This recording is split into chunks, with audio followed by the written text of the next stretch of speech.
তো দুপুর বন্ধুরা বাবাকে খেতে দিয়ে দিচ্ছে। আমাদের এখানে এসে বাবার একটু দেরি হয়ে যাচ্ছে। এই দেখো বাবা সব কিছুই মানিয়ে নেয়, বাবার কোনো ঝামেলা নেই। আজ 20 বছর ধরে বাবাকে দেখছি, বাবার কোনো ঝামেলা নেই। এই পোস্ত করেছে, বেগুন ভাজা, ডাল, আর এখানে পাবদা মাছ।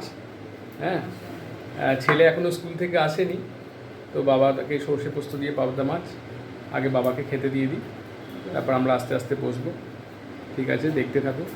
আমাদের খাবার বাড়া হয়ে যাচ্ছে। এখানে আছে সান্ত্বনা পুরস্কার বেগুন ভাজা। সান্ত্বনা পুরস্কার বেগুন ভাজা এই জন্যই, আপনারা বুঝতে পারছেন।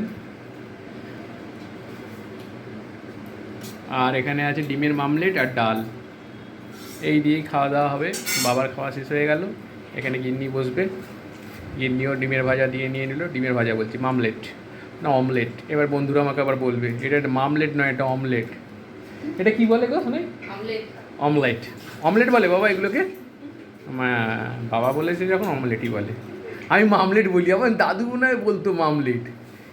আমায় বন্ধুরা বলে হ্যাঁ দাদা এটা অমলেট, এটা মামলেট নয়।